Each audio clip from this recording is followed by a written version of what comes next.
The Persidio La Bahia is one of the most fought over sites in Texas history.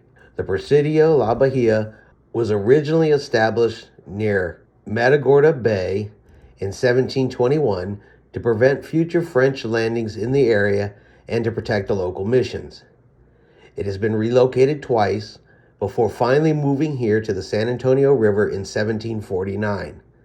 This location provided protection for missions and became a center of civil settlement on travel routes from the Gulf Coast to the interior of Texas.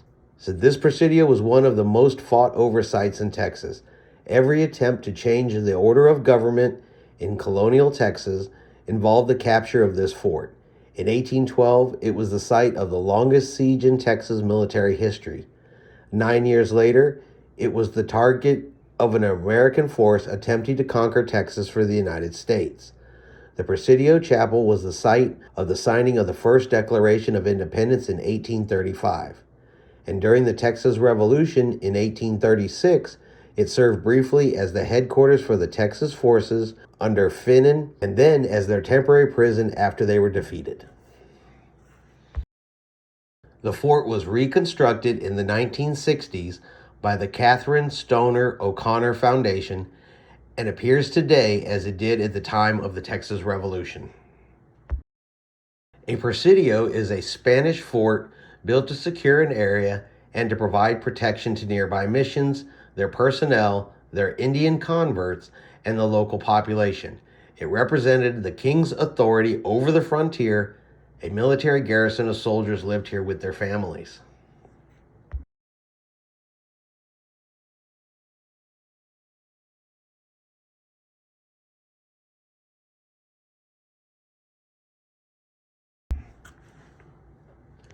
After the fall of the Alamo and the Goliad massacre, the Mexican armies pushed eastward in an effort to either defeat the Texas rebels or drive them into Louisiana.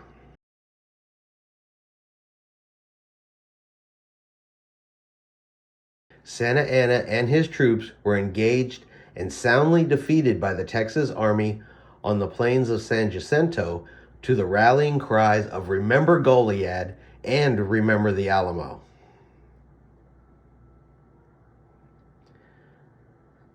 The Texas Revolution dramatically altered life at Persidio La Bahia and in Goliad.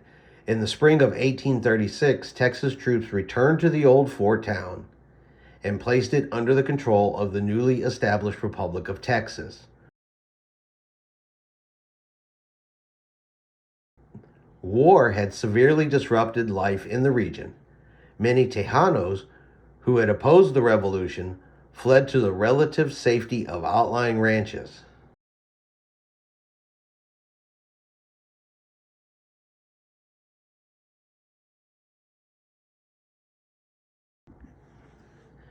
The first Texas Declaration of Independence from Mexico was signed on the altar in this chapel on December 20th, 1835.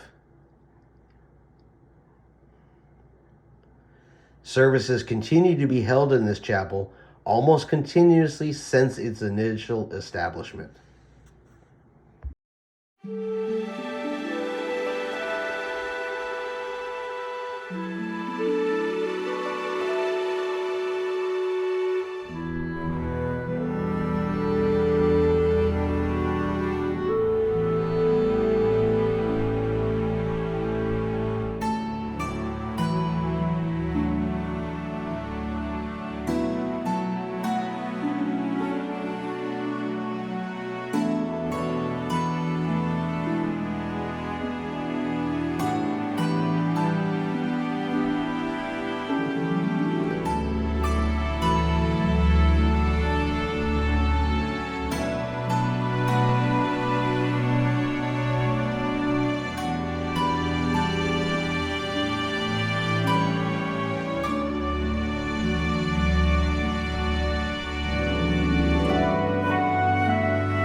Although not often mentioned in official public records of the Persidio and Goliad, women certainly played a significant role at this frontier outpost. Wives ran households when the husbands were away on patrol or business.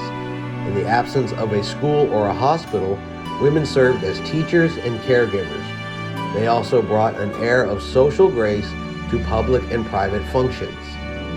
Women continued to play a role at the Persidio after the beginning of the Texas Revolution.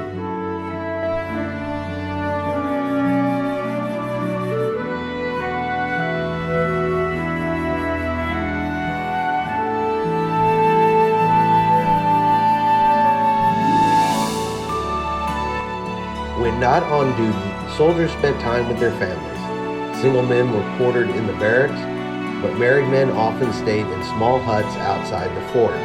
It was normal for the children of soldiers to remain within the community for their entire lives. Daughters married soldiers and sons became soldiers. The community's diet consisted largely of corn and beef. The garrison maintained its own herd of cattle and grew its own crops. The nearby Gulf of Mexico and San Antonio rivers provided additional sources of food. Game could be hunted in the woods that line the river.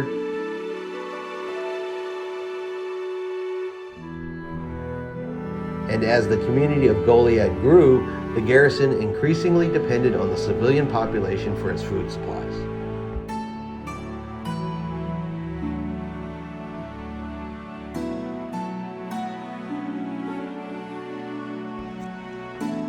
Soldiers were expected to remain in the area when they retired and become valuable members of the community. For that reason, soldiers were given grants of land and often married into local families.